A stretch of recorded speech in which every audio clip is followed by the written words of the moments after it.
Je termine ce matin notre thématique sur les relations. Et je suis vraiment content parce que la semaine dernière, j'ai parlé quand même d'un gros sujet qui était la sexualité. Ça a touché plusieurs personnes. Mais puis je vais partager également, la semaine dernière, j'ai partagé 2 outils qui sont partis tout de suite. Alors, j'ai renouvelé les outils. Donc, premièrement, on avait le livre The Great Sex Rescue, un livre incroyable qui a transformé la vision de la sexualité pour, je vous dis, tous ceux qui l'ont lu, et surtout la perspective chrétienne. Alors, la semaine dernière, j'avais 8 livres. On les a tous liquidés. J'en ai racheté 7 autres. C'est un livre qui se fait seulement en anglais, malheureusement. Mais vous pouvez vous le procurer à coût de 23 $ à la table de livres. Et sinon, j'avais également des outils, un feuillet que j'ai fait pour une sexualité épanouie. Donc, cet outil-là également va être disponible. Celui-là est gratuit, là, tu peux le prendre.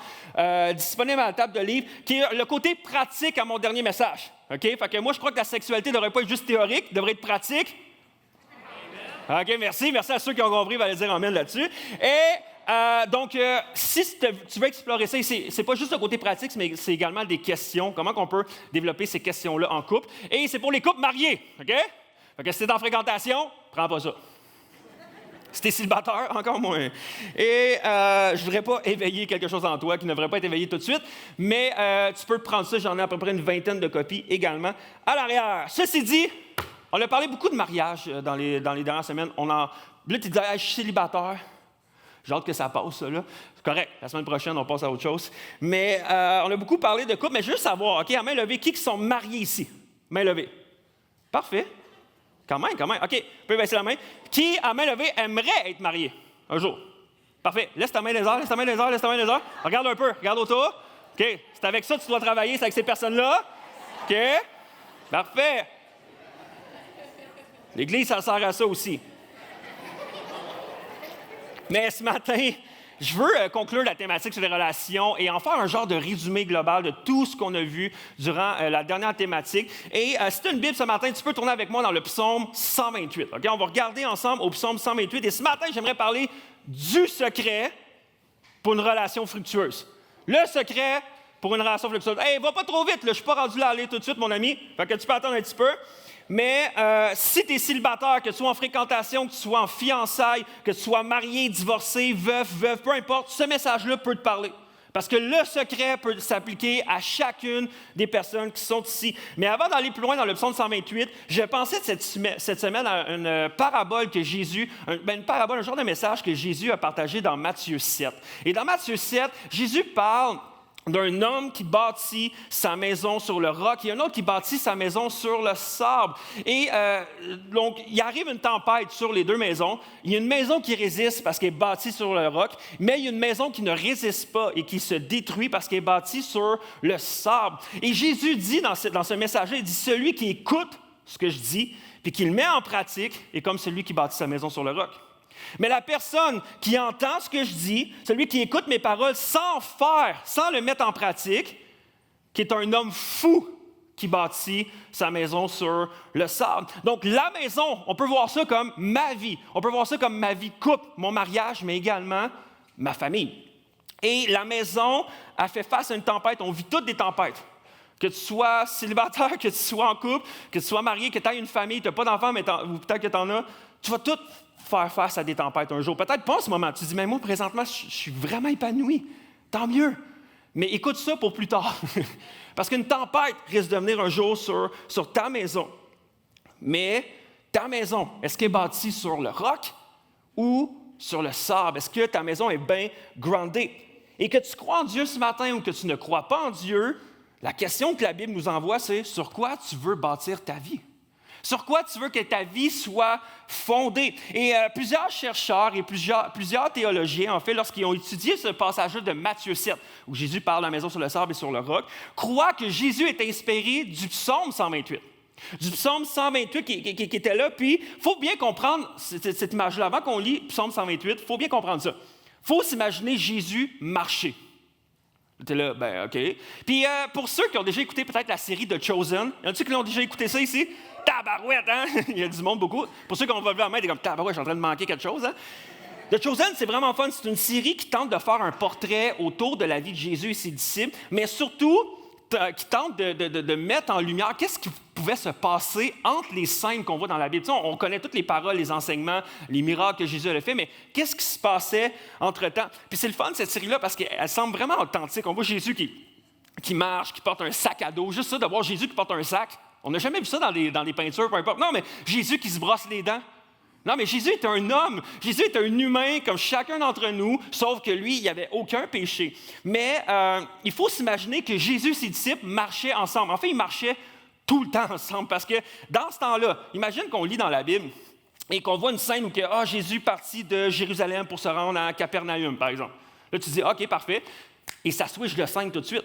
Mais nous, on ne s'imagine pas que, OK, il y a à peu près 15 à 20 kilomètres de marche à faire entre les deux. Puis dans ce temps-là, il n'y avait pas de taxi ou de Uber. Là. OK? Dans ce temps-là, c'est comme tu marchais. OK? Donc, il y avait tellement de temps. Et qu'est-ce qu'il faisait pendant qu'il marchait? Bien, il chantait. C'était commun dans ce moment-là de chanter. Et il chantait également des psaumes. Il chantait des psaumes. Et le psaume 128 était l'un de ces psaumes-là que les Juifs, dans ce temps-là, connaissaient par cœur. Ils chantaient ça par cœur, de mémoire. Et de mémoriser les psaumes, pour eux, est un outil pour former leur caractère, former leur théologie, mais également former pour les aider à tenir ferme, pour avoir ancré dans leur tête la parole de Dieu. Puis c'est pour ça que moi, ça me démontre surtout que lorsqu'on regarde ça, qu'on apprend un peu la culture à ce moment-là, c'est que à quel point qu'on doit prendre au sérieux qu'est-ce qu'on laisse s'imprégner dans notre mémoire. Il faut prendre ça au sérieux parce que pour certains d'entre vous, vous connaissez plus de paroles des cow-boys fringants que de la Bible. Vous connaissez plus de paroles de chansons qui passent à la radio qu'un simple passage biblique. C'est pourquoi que lorsqu'on chante des louanges, c'est tellement puissant. Il y a quelque chose de puissant dans chanter des louanges, non seulement pour adorer notre Dieu ou pour vivre une certaine présence de Dieu, mais c'est que c'est important ce qu'on déclare, ce qu'on adore, parce qu'on devient ce qu'on adore. Donc, si tu adores Dieu, tu vas sensiblement devenir comme lui. Alors qu'on chante des louanges, ce n'est pas juste à propos de ce qu'on peut donner ou recevoir.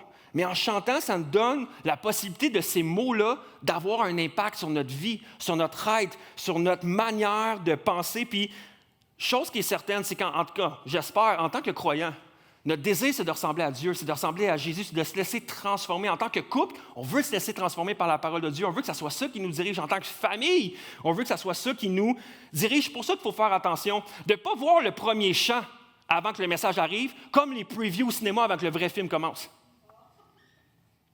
Souvent, on voit ça de la même manière, parce que c'est les previews, là, comme c'est correct, ça a l'air cool, puis après ça, on veut juste passer au message. Non, il ne faut pas prendre ça comme ça. Il ne faut pas voir non plus la louange qui est après le message comme un temps de ça me tente pas, si je le file pas, puis c'est peut-être le moment que je peux m'en aller dans la salle en douce. Non, c'est un moment super important où est-ce qu'on peut laisser l'Esprit de Dieu transformer notre être par la parole de Dieu. C'est pourquoi qu'à chaque fois qu'on chante, on doit penser, à chaque fois qu'on va chanter tantôt, on doit penser et dire ces mots, de dire, OK, que veut dire ces mots-là? À quoi qui me pointe? Qu'est-ce qu'ils sont en train de me dire, ces mots-là, présentement? Qu'est-ce que ça me dit? Parce qu'on ne sera jamais capable de vivre correctement ou d'aimer correctement si on ne pense pas correctement. Ce qui veut dire que lorsqu'on pense à une relation de couple, on veut que notre pensée soit dirigée par la parole de Dieu. Alors, ceci dit, alors, qu'est-ce que c'est le psaume 128 et qu'est-ce qui nous enseigne sur notre vie, sur notre futur couple, peut-être sur notre couple actuel, sur notre famille? Alors, on va lire ensemble le psaume 128 qui dit ceci. « Heureux tout homme qui craint l'Éternel, qui marche dans ses voies. Tu profites alors du travail de tes mains, tu es heureux et tu prospères. Ta femme est comme une vigne porteuse de fruits et tes fils comme des plants d'olivier autour de ta table. C'est ainsi qu'est béni l'homme qui craint l'Éternel. L'Éternel te bénira de Sion et tu verras le bonheur de Jérusalem tous les jours de ta vie. Tu verras les fils de tes fils. Que la paix soit sur Israël. » Alors voici le psaume 128. Quel est le cœur de Dieu pour ta vie, pour ton foyer, pour ta maison? Et voici le résumé de mon message en une seule phrase. La plus grande chose que tu peux faire pour le monde, c'est d'avoir une famille solide. Et la plus grande chose que tu peux faire pour ta famille, c'est d'avoir un mariage solide. Et la plus grande chose que tu peux faire pour ton mariage, c'est d'avoir un couple solide. That's it. Je pourrais finir là mon message. Et amen. Et ça, c'est le titre, c'est vraiment vers où que je m'en vais, pas le titre de mon message, mais vraiment la lignée de où que je m'en vais. Et c'est quand même fou que le psaume 128 termine avec « que la paix soit sur Israël ». La paix. En hébreu, le terme ici, c'est « shalom », qui veut dire plénitude, intégrité, perfection, qui est en train de dire que la paix parfaite, la perfection soit sur Israël. Donc, tout ce qui culmine, tout ce qui amène à une paix parfaite, en fait, qui amène à une paix sur le pays, sur le peuple, débute avec un homme ou une femme qui craint l'Éternel. Tout commence avec ça, et ça, après ça, ça impacte tout le reste autour. Alors, si on veut un changement dans le monde, je crois que tout le monde veut un changement dans le monde, tout débute avec ma propre âme. Comment va ton âme aujourd'hui? Est-ce que la parole t'enseigne? Parce que la parole nous enseigne que le début de toute chose, le secret pour un couple solide, pour une vie solide de couple, pour une famille solide, une société solide, c'est d'avoir la crainte de l'Éternel. Et j'aimerais dire l'équation la plus facile que je peux faire ce matin, OK? Si tu crains Dieu et que tu choisis de faire alliance avec une autre personne qui craint Dieu et qu'ensemble vous choisissez de craindre Dieu ensemble, je te garantis, Dieu va faire quelque chose de merveilleux avec ça. Je vous le garantis. Mais qu'est-ce que ça veut dire de craindre Dieu? Parce que ce sujet-là a fait couler tellement d'encre, a fait jaser beaucoup de personnes ensemble. Je sais qu'il y a des groupes Connexion des Romans qui ont parlé de la crainte de Dieu et que là, c'était comme « Ouais, je comprends pas trop, ouais, mais pourquoi? Puis j'aime pas ça, puis j'aime ça. » Puis on ne sait pas comment, des fois, se positionner face à la crainte de Dieu. Et il y a 3 manières que tu peux voir la crainte de Dieu. La première manière, c'est de croire que la crainte veut dire peur. Puis là, tu es là, « Ah, mais là, il faut que j'aille peur de Dieu. » Puis là, tu as l'impression que ça crée un mur entre toi et Dieu. Je pense pas que c'est ça. La deuxième manière de voir ça, la crainte de Dieu, c'est de ne pas l'accepter. Puis tu dis, mais non, Dieu est amour, Dieu est gracieux, Dieu est tellement merveilleux que, tu sais, jamais qu'il veut qu'on aille une crainte de lui. Là. Donc, ça t'amène à ne pas vouloir croire que la crainte de Dieu, c'est quelque chose de vraiment biblique et d'applicable pour nous aujourd'hui. Donc, ce que tu fais, c'est que tu décides d'enlever ça de ta Bible, puis tu dis, ben non, moi, je ne crois pas à la crainte de Dieu, je crois plus à l'amour de Dieu. Et j'aimerais dire, il ne faut jamais faire ça. Ce n'est pas parce qu'il y a quelque chose qu'on n'apprécie pas ou qu'on ne comprend pas qu'on doit sauter par-dessus et pas décider de l'appliquer. Il y a une force, il y a quelque chose de puissant dans la parole de Dieu, il faut juste chercher davantage. Et troisième manière de voir la crainte de Dieu, c'est d'avoir la crainte de Dieu. Mais qu'est-ce que la crainte de Dieu? Craindre Dieu veut dire d'être tellement en admiration, en émerveillement, en fascination de qui est Dieu et de ce qu'il fait, que tout ce que tu veux faire en retour, c'est de faire ce qui plaît à Dieu. Ça, c'est la crainte de Dieu. J'aimerais dire, il y a une grande différence entre quelqu'un qui va à l'Église et quelqu'un qui craint Dieu. Il y a une grande différence entre quelqu'un qui dit croire en Dieu et quelqu'un qui craint l'Éternel. Je continue? Il y a une grande différence entre un mari qui croit en Dieu et qui va à l'Église qu'un mari qui craint Dieu. Il y a une grande différence entre une femme qui va à l'Église, qui croit, qui sert même dans l'Église, mais qu'une femme qui craint réellement l'Éternel. Il y a tellement de jeunes adultes et même d'adultes parfois qui viennent me voir, qui me demandent « Jasmin, qu'est-ce qu'on devrait rechercher principalement chez un homme ou une femme? » Un homme qui craint Dieu. Une femme qui craint Dieu. Et parfois, je vois tellement d'hommes ou de femmes être prêts à baisser leur standard. À baisser leur standard de recherche lorsqu'ils sont célibataires, puis qu'ils veulent être en couple, qui veulent chercher une femme ou un homme, puis qui sont prêts à baisser leur standard, puis finalement, ça finit par « Ouais, mais ce gars-là, tu sais, il dit croire en Dieu, là. » OK. « Ah, mais ce gars-là, tu sais, il dit qu'il croit qu'il y a un Dieu qui existe. » Ouais, mais la Bible nous dit que les démons croient qu'il y a un Dieu qui existe, puis ils tremblent également. Donc, il faut faire attention. Il faut faire attention. Alors qu'on parle de trouver un ou une partenaire dans notre vie, nous ne sommes pas appelés à trouver quelqu'un qui se dit chrétien ou quelqu'un qui dit croire en Dieu, mais plutôt quelqu'un qui recherche passionnément et intentionnellement à plaire au cœur de Dieu. Et c'est l'histoire de moi puis Val.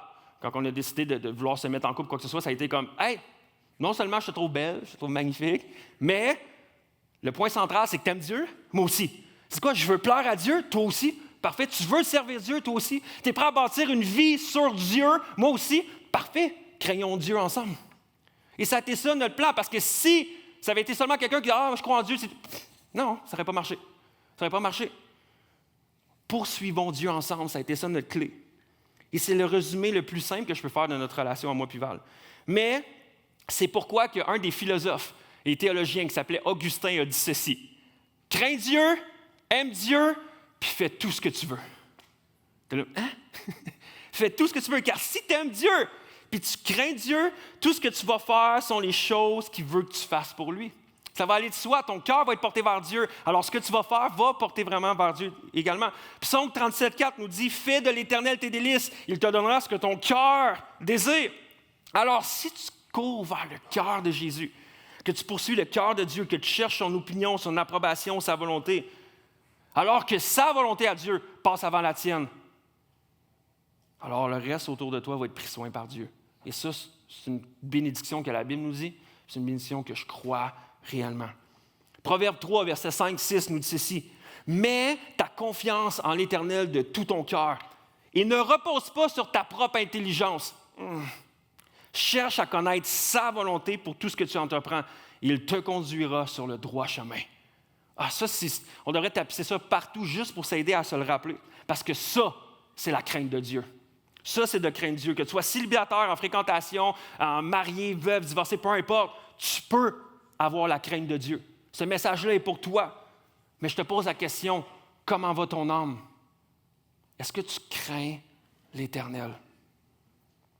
As-tu arrêté dernièrement ou dans les dernières années de craindre l'Éternel?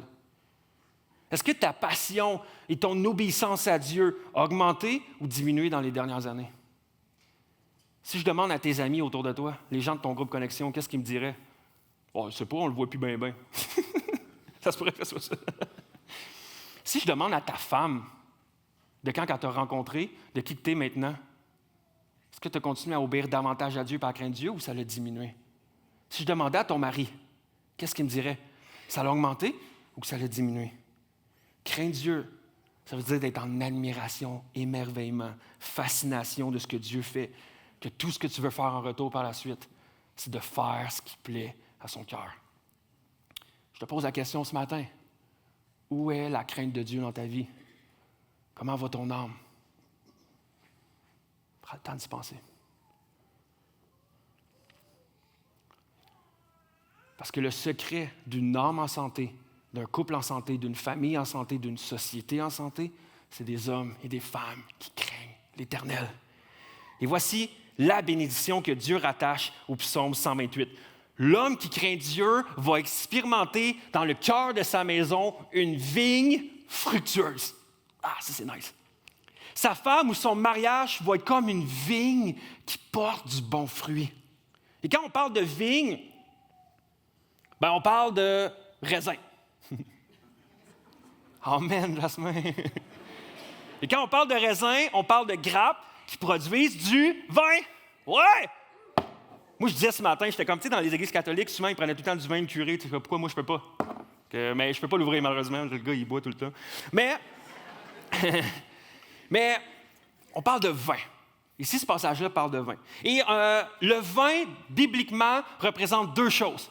La médecine et la réjouissance. OK, premièrement, la médecine. Si on prend, par exemple, je ne sais pas si vous vous rappelez la parole du bon samaritain. Donc, il y a un homme qui a été abattu par des voleurs. Et tu as les prêtres, tu as les hommes de Dieu, tu as les personnes qui font la louange, les lévites qui passent à côté et qui ne veulent même pas toucher, plaider. Puis finalement, tu as un samaritain qui arrive pour prendre soin de lui. Et ça nous dit qu'il se met à penser ses blessures. Et qu'est-ce qu'il utilise? Il utilise du vin pour penser, pour guérir, pour désinfecter sa blessure. C'est une image de ce que le vin peut faire, qui était là, qui avait une possibilité de pouvoir aider à la guérison. Alors, notre mariage dans notre société, aujourd'hui, notre mariage chrétien biblique est appelé à être une puissance guérissante pour les gens autour de nous. Alors que tu invites des gens dans ta maison, alors que tu les invites à s'asseoir à ta table, c'est d'être comme Jésus, de dire, comme Jésus, je vais inviter des gens qui ne connaissent pas Dieu, je vais inviter des pécheurs, je vais inviter des gens qui sont blessés, qui ont besoin de guérison, je vais les inviter à s'asseoir à ma table.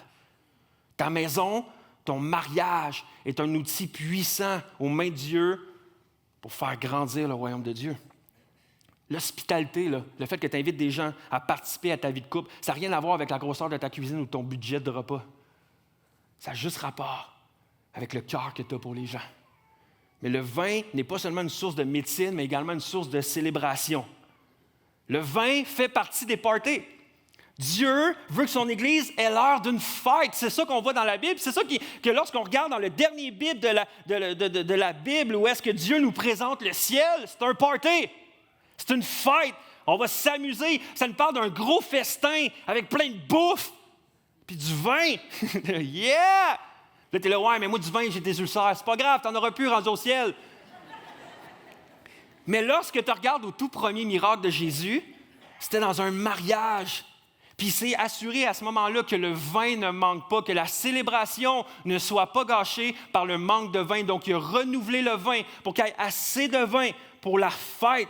Et ça, mes amis, c'est une image du royaume de Dieu. Parce que le vin va couler pour guérir les blessures, mais le vin également va être apporté pour amener de la joie autour de nous. Et Dieu veut utiliser notre mariage, notre couple, pour servir du bon vin autour de nous, amener de la réjouissance autour de nous. La réalité, c'est que notre monde aspire à cette joie. Les gens autour de nous, dans notre société, dans ton travail, dans ton école, autour de toi, tout le monde aspire à être heureux, joyeux, épanoui, puis ils cherchent d'un bord puis de l'autre parce qu'ils ne savent pas comment. Ils ne savent pas comment trouver cet épanouissement-là. Donc, c'est vraiment tout le temps des joies qui s'effritent, qui se terminent. Mais en Dieu, c'est une joie qui est là, éternelle, puis qui continue d'être là, vraiment une joie enivrante.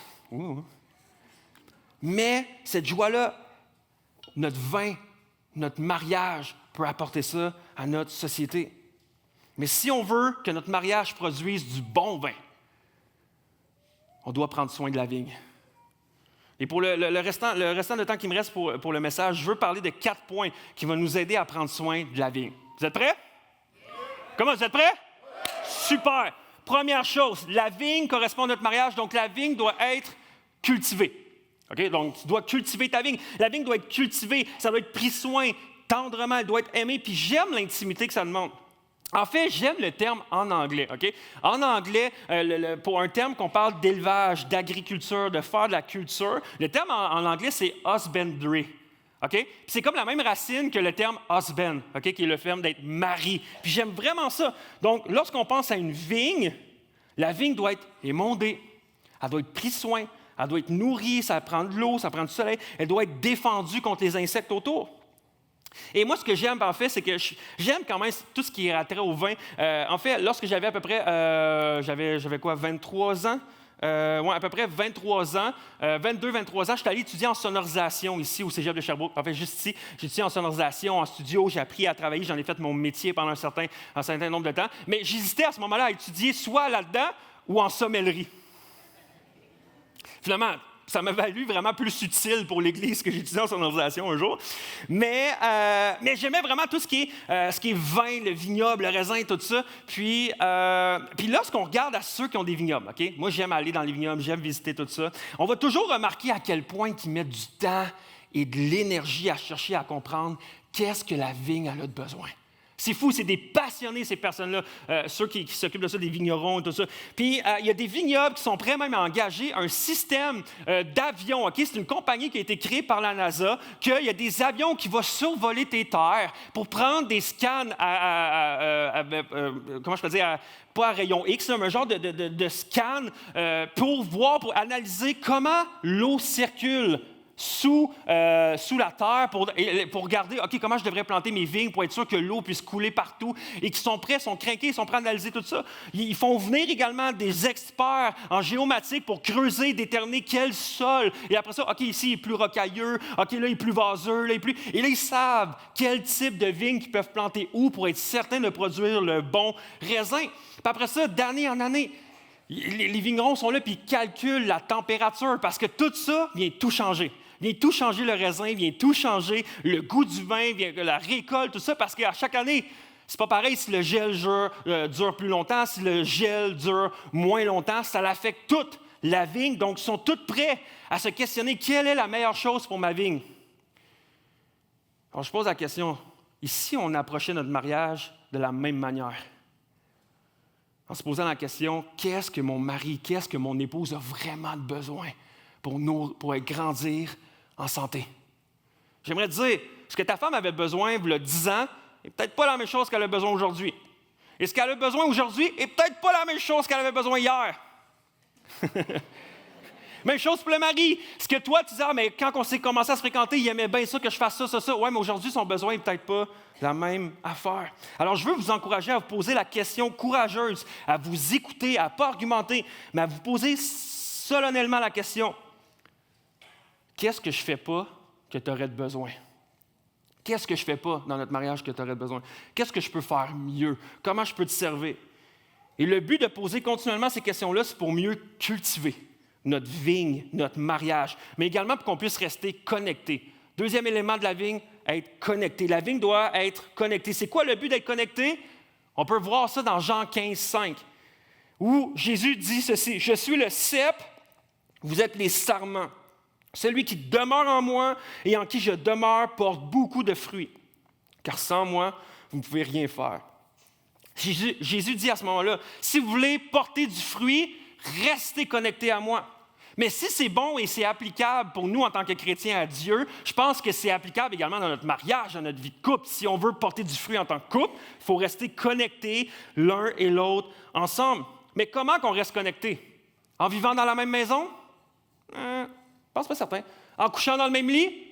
Pas nécessairement. Il y a des couples qui font lit à part. Parce que tu peux être dans la même maison, puis tu peux être dans le même lit, puis te sentir complètement seul dans ton mariage.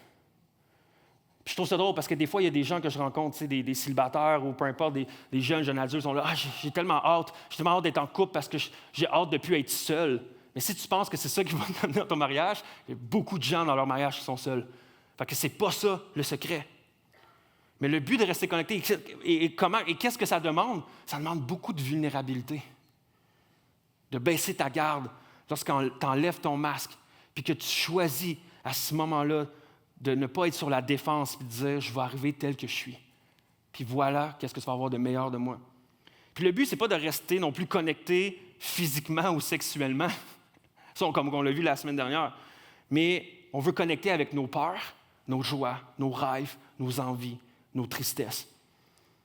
On veut partager où est-ce qu'on est rendu. Puis le but, c'est de maintenir cette vulnérabilité-là. Et je lisais cette semaine une histoire quand même assez impressionnante de C.S. Lewis. C.S. Lewis, qui est un auteur incroyable, où est-ce qu'il a écrit un livre qui est super bon, La chrétienté à l'aube du 21e siècle. Vraiment intéressant comme livre. Il écrit également Les Chroniques de Narnia. Vous avez lu le livre, vous avez vu le film. Puis, en fait, lui, dans le fond, il s'est marié avec une femme, il avait l'âge de 56 ans. C'est quand même fou, hein? Il s'est marié à l'âge de 56 ans avec une femme qui avait déjà été mariée auparavant, mais que par la suite, elle était fan de ses écrits, tout ça. Il envoyait tout le temps des lettres, était dans une autre ville. Elle a déménagé en Angleterre pour pouvoir se rapprocher de lui. Elle était un peu comme fan, là, OK? Mais ça a marché pour lui. En fait, il l'a marié. Ils sont devenus un couple tellement heureux. Et il dit ceci à propos de son mariage. Il dit ceci, « Je n'aurais jamais pensé expérimenter dans ma soixantaine le bonheur qui me passait sous le nez dans ma vingtaine. » Wow! C'est quand même incroyable. Puis si tu crois que l'âge, tu es là, tu dis, « Ouais, mais moi, mon horloge biologique est en train de sonner, puis on dirait que comme j'ai besoin de me marier, là, j'ai l'impression que je vais passer tout droit à quoi que ce soit. » J'aimerais juste te dire, ce temps-là va venir, puis tu peux expérimenter la joie, même dans ta trentaine, quarantaine, cinquantaine, que peut-être que d'autres ont connu dans leur vingtaine. Puis l'affaire, c'est que C.S. Lewis, il dit que ces moments-là étaient des années de joie. Mais en fait, son mariage a seulement duré 4 ans, parce qu'après ça, sa femme est décédée du cancer. Mais voici ce qu'il a dit, tellement qu'il était rattaché à ces bénédictions-là. Puis voici ce qu'il dit également sur son mariage. Nous nous sommes régalés de l'amour, sous toutes ses formes, d'une manière solennelle et joyeuse, romantique et parfois réaliste, parfois aussi dramatique qu'un orage, parfois confortable et sans artifice, comme si vous mettiez vos pantoufles douces. Elle était mon élève et en même temps mon professeur. Parfois, j'étais son maître et d'autres fois, elle l'était. Ma fidèle compagne, mon amie, ma partenaire de voyage et mon compagnon de combat. Ma maîtresse, mais en même temps une amie selon tout ce qu'un homme n'a jamais été pour moi. Wow! Ça, c'est le genre de connexion, selon moi, qu'on doit aspirer en tant que couple, à rester connecté. Puis ça demande beaucoup de travail. Puis c'est pour ça que le psaume 128 nous dit, au début du passage, « Tu profites alors du travail de tes mains, tu es heureux, tu prospères. » Parfois, je pense que si on travaillait autant dans notre mariage que l'on travaille pour notre carrière, je pense que nos mariages seraient mieux en santé. Je pense que si tu donnais autant d'efforts que tu mets au travail, que tu le mettais dans ton couple, tu aurais un couple qui porte tellement de fruits et la connexion serait là. Et si on reste connecté, notre vigne va continuer à croître. Et là, ça, c'est le troisième point, le fait de croître. Lorsqu'une vigne grandit, elle doit être bien dirigée. Parce que, je ne sais pas si vous savez, mais une vigne, ça a un potentiel sans limite. Ça peut grandir. Si c'est bien dirigé, si c'est bien pris soin, il n'y a pas de limite à la grandeur qu'une vigne peut prendre. Puis il y a une vigne en Angleterre, j'ai une photo ici, qui a 250 ans. Okay? Cette vigne-là se trouve dans le jardin royal du Hampton Palace en Angleterre. Puis, elle est incroyable, la vigne. C'est complètement fou. Puis la vigne a pu grandir d'une manière aussi grande parce qu'elle était prise soin, puis elle était bien dirigée par le treillis. Là, on voit que toute chaque branche tient sur un treillis qui la fait grandir, puis qui en prend soin, puis qui la soutient. Puis je ne sais pas si tu as déjà vu une vigne sauvage, mais ça peut se détériorer, puis c'est pas beau. Là. Quand c'est mal entretenu, ça fait juste arrêter de grandir. Mais je crois que Dieu veut vraiment qu'on ressemble à ce genre de vigne-là avec notre mariage. Où est-ce que ça grandit, puis que la vigne est sur un treillis, un bon treillis, avec un treillis qui a un but, qui a une signification. Puis l'affaire, c'est que le treillis, je ne peux pas être le treillis de mon couple. Ma femme ne peut pas être le treillis de mon couple. Nos enfants ne peuvent pas être la centralité de notre couple. On ne peut pas, notre cocon, notre petite famille ensemble, être le treillis de notre couple. Non, je crois que nos couples ont besoin de l'Église comme treillis pour nous aider à grandir dans la bonne direction. C'est pourquoi que le texte du psaume 128 dit à la toute fin, « L'Éternel te bénira de Sion. » Et ça dit après ça, ta femme est comme une vigne, tes enfants sont comme des plants d'olivier. L'Éternel te bénira de Sion. Hébreux 12 nous dit que Sion est une image qui aujourd'hui est représentée par l'Église, par qui nous sommes aujourd'hui. Alors qu'on se place à un endroit où nous sommes l'Église et on participe au rassemblement de l'Église, on peut continuer à grandir sans limite dans notre mariage. Et moi, je crois ça. Puis en fait, là, tu dis, ouais, mais là, c'est facile à dire, t'es pasteur, puis ça dit ça dans la Bible. OK. Mais ce n'est pas juste quelque chose de biblique, c'est quelque chose de scientifique. En fait, il y a une étude de Harvard qui ont fait un projet sur l'épanouissement humain et pendant une durée de 14 ans, ils ont étudié 66 000 couples mariés. Okay? Pendant 14 ans. Et ils ont découvert que tu as 50% moins de chances de te divorcer si tu participes activement à la vie de l'Église et que tu participes à la vie de l'Église à l'intérieur de ton mariage. Donc, où est-ce que les deux parties participent ensemble à la vie de l'Église, tu as 50% moins de chances de te divorcer. Parce que tu as des gens autour de toi pour te supporter. Tu as des gens autour de toi pour prier avec toi. Tu as des gens autour de toi pour t'exhorter. Tu as des gens autour de toi pour te reprendre, pour t'encourager. C'est un endroit où tu peux servir en tant que couple, mais un endroit où tu peux servir en tant que famille. Que tu peux être ensemble.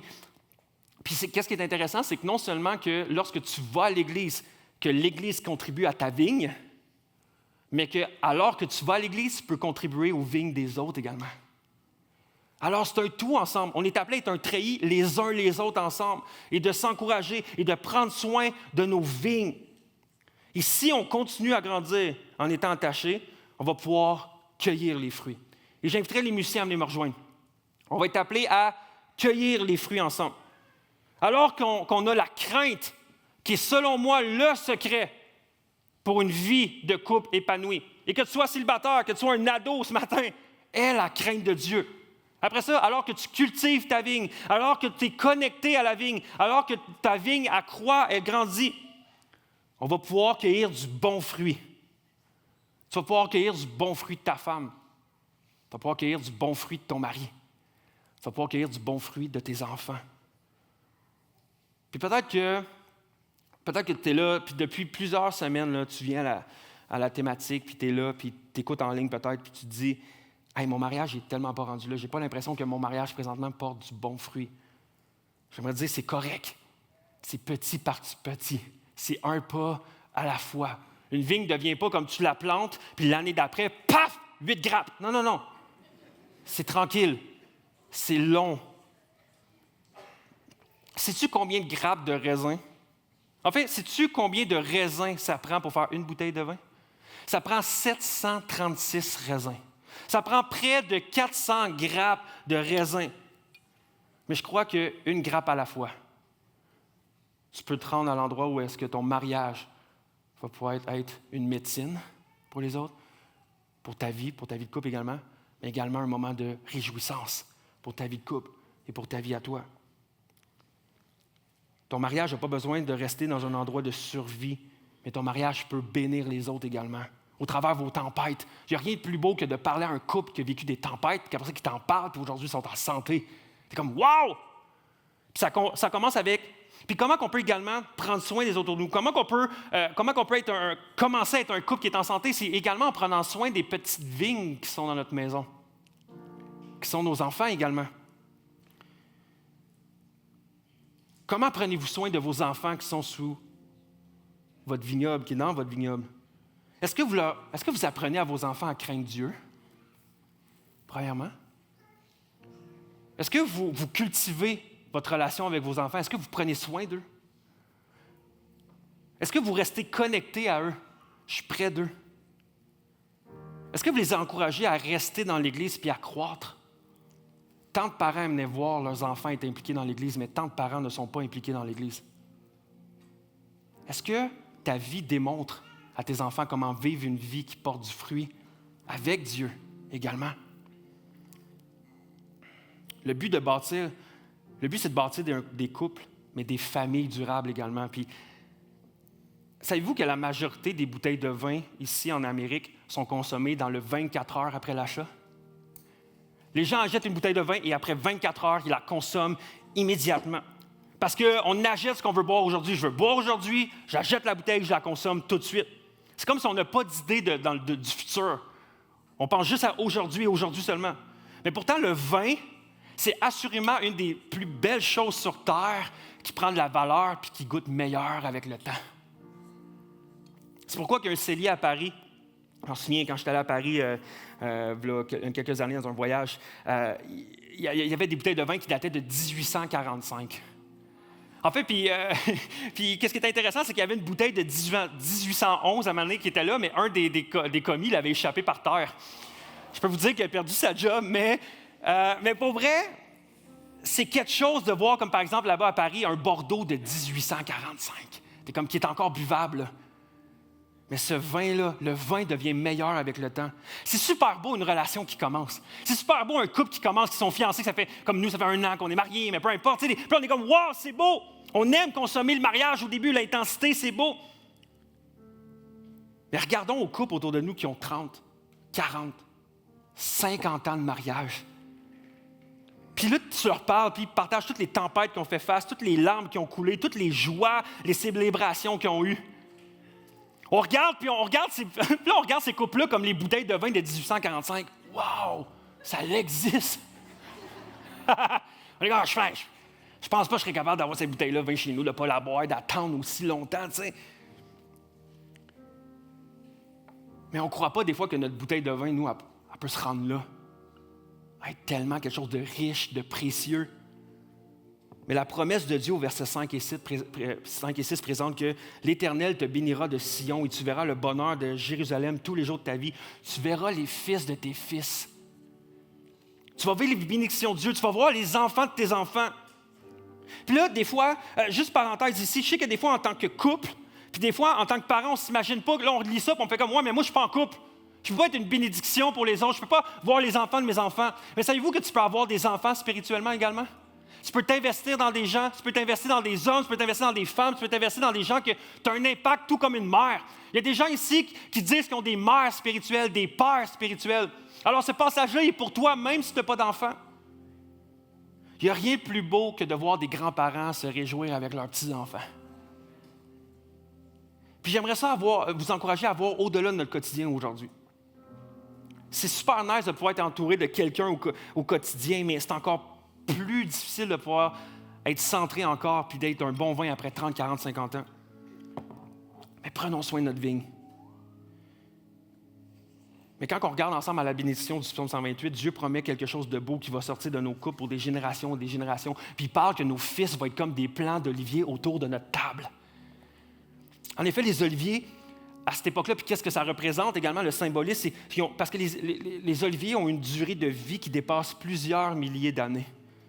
L'olivier symbolise une générosité, une ténacité à s'adapter. C'est un arbre là, qui peut être cultivé dans des conditions tellement difficiles. L'huile d'olive a longtemps été une source d'éclairage, symbole de lumière et de connaissance. Donc, l'image de l'olivier ici, là, ça parle d'une longévité, d'une santé, d'une saveur, d'une générosité, d'une grande connaissance également. Dieu promet une promesse éternelle, une longévité à notre mariage, à notre vie de famille. Puis je termine avec ceci, OK? Il y a quelques années, je suis allé à Niagara-on-the-Lake. Y a-t-il déjà des gens qui sont déjà allés à Niagara-on-the-Lake? Pour vrai, si tu tripes sur le vin, va à Niagara-on-the-Lake, OK? Pour vrai, va pas juste à Sac, OK? Va à Niagara-on-the-Lake. Et moi, je me rappelle, à un moment, j'étais allé là, puis pendant des journées, j'ai fait le tour des vignobles. Puis là, tu partages avec eux, puis ils t'offrent des tours que tu vas voir avec eux, puis ils t'expliquent tout de A à Z jusqu'à la bouteille, puis à la fin, ils t'en versent. Puis là, tu goûtes, wow! Ils font comme 33$. Puis là, puis là, ils veulent te vendre le vin. Mais en même temps, j'ai tellement aimé ça quand je faisais le tour, parce que je suis arrivé à l'endroit où est-ce que, à un moment donné, je voyais les vignes. Puis au bout d'une vigne, à un moment donné, je voyais un plant de rose. Puis là, à un moment donné, je regarde le gars qui faisait le tour, puis j'étais comme, ouais, mais pourquoi il y a un plant de rose au bout de plusieurs vignes? Et c'était comme ça ici. Il dit, pourquoi il y a des plants de... Pourquoi il y a... Puis il dit, il dit, t'as remarqué? Je dis, ouais. Puis il me partageait que, en fait, les roses et les vignes ont sensiblement besoin du même pH, de la même humidité, des mêmes nutriments. Et que les deux sont sensibles, autant la vigne et les roses sont sensibles aux mêmes maladies, au même type de maladies qui peuvent attaquer les vignes. Mais, qu'est-ce qui est intéressant, c'est que la rose est plus sensible que la vigne. Ce qui veut dire qu'ils plantent des rosiers au bout de quelques vignes, parce que comme ça, s'ils voient à un moment donné un rosier qui commence à faner, qui commence à avoir des bébites, qui commence à avoir une maladie, comme ça, sont capables de voir tout de suite, OK, il y a quelque chose qui se passe, il faut que j'aille analyser le sol, il faut que j'aille analyser mes plants pour pas que mes vignes meurent. Alors, le rosier est là comme un gardien pour la vigne. Et c'est là pour être un gardien, un protecteur. C'est là pour veiller sur tout le plan de vigne. Alors, c'est comme, je prends la maladie pour pas que la vigne puisse être malade. Et je ne sais pas s'il y en a qui voient où que je m'en vais, mais dans Cantique des Cantiques 2.1, on voit que Jésus, vraiment comme une illustration de qui Jésus dit. Il dit, je suis la rose de Saron et le muguet des vallées. Jésus est le gardien de nos vignes. Dieu est le gardien. Jésus est le gardien de nos vignes et de nos mariages. On n'a pas besoin de se mettre une pression continuelle et de se flageller. Je dois être le meilleur mari, je dois être la meilleure femme, je dois être le meilleur parent et se flageller. Mais on peut regarder à cette rose-là, qui est Jésus qui est là, qui dit « Hey, j'ai pris la maladie sur moi. J'ai pris la défaillance sur moi. J'ai pris ton péché. J'ai pris la honte sur moi pour que maintenant tu puisses être guéri. Maintenant que tu puisses être restauré. Maintenant que tu peux porter du fruit. Parce que j'ai pris la souffrance sur moi pour toi. » Et c'est beau, cette image-là, concernant Jésus. Et ce matin, j'aimerais vous encourager à regarder à Jésus avec moi. À regarder à cette rose-là, à se regarder à cette précieuse rose-là, ce précieux Jésus, qui est la source de toute guérison, de toute médecine. Jésus est le vin nouveau. Jésus est ce bon vin-là qui nous apporte la médecine sur notre âme, sur notre péché et qui nous guérit. Mais en Jésus, on peut également trouver la réjouissance comme un bon vin. Que maintenant, grâce à lui, je peux me réjouir auprès de mon Père. Je peux me réjouir auprès de Dieu. Et est-ce qu'on peut se lever ensemble, Église? On va prier, on va regarder à Jésus, mais avant ça, on va faire quelque chose également. À Actes 21, on aime prendre la communion. Et la communion, c'est de prendre le vin et le pain. En fait, nous, on ne donne pas du vin, là, c'est un produit de la vigne qui est du jus de raisin, mais c'est un peu le même principe. Et ce matin, alors qu'on va chanter des louanges à Dieu, qu'on puisse se rappeler premièrement que Jésus est ce bon vin-là qui nous donne la vie éternelle. Et alors que la communion va se distribuer dans pas long lorsque je vais avoir prié, je vous encourage à prendre cette communion-là. Si tu crois en Jésus, si tu as mis ta foi en Jésus, si tu dis, moi, je crois que Jésus est mort pour mes fautes, je crois que Jésus est mort pour mes péchés afin que je puisse être complètement restauré, que je puisse être renouvelé, que je puisse avoir une connexion avec Dieu. Je te prie, tu peux le prendre. Mais j'aimerais te dire, pendant qu'on va chanter également ce chant-là de « Je veux me donner corps et âme pour toi », comme j'ai dit au début, qu'on puisse prendre conscience de ce qu'on chante. qu'est-ce que ça veut dire ces paroles-là. Puis qu'on puisse peut-être sonder nos cœurs, pas tout de suite en tant que couple, mais en tant qu'individu. De dire, est-ce que je crains l'Éternel? Est-ce que le premier fruit qui devrait se passer dans mon être, dans mon cœur, c'est de craindre l'Éternel? Alors prions, puis après ça, on va aller vers la communion. Père éternel, merci Père pour cette richesse qu'on peut retrouver, non seulement dans les évangiles ou dans les lettres, mais qu'on peut retrouver également dans les psaumes. Et Père éternel, aujourd'hui, on vient devant toi parce qu'on aspire à cette richesse-là et cette bénédiction-là que tu nous donnes, que tu nous promets d'avoir une vigne fructueuse, d'avoir des plants d'olivier tout autour de notre table, de pouvoir vivre cette bénédiction-là. Et Père éternel, aujourd'hui, on veut sonder nos cœurs, regarder où se place notre âme. Comment va notre âme? Comment va la crainte de Dieu dans notre être? Est-ce que, Père, je veux faire pleinement ta volonté? Sonde mon cœur, ô Dieu. Connais nos pensées. Regarde si on est dans la bonne voie. Conduis-nous ce matin vers la voie de l'éternité. Et Dieu, on veut prendre conscience qu'en même temps, qu'alors que mon cœur peut-être fait défaillance, que je peux regarder à toi, Jésus, qui est ce vin-là guérisseur, et que je peux venir après ça devant toi avec réjouissance que mon péché a été pris par toi, Jésus, et que grâce à ça, je peux être devant toi, Père, complètement libre, sans honte. Mais Dieu, aide-nous à sonder nos cœurs ce matin. Alors, Père, on te reprend, on te chante ce chant-là de louange. On prend nos mots pour te déclarer à quel point qu'on veut se donner corps et âme pour toi, pour qui tu es. On veut se consacrer à toi. Dans le nom de Jésus. Amen.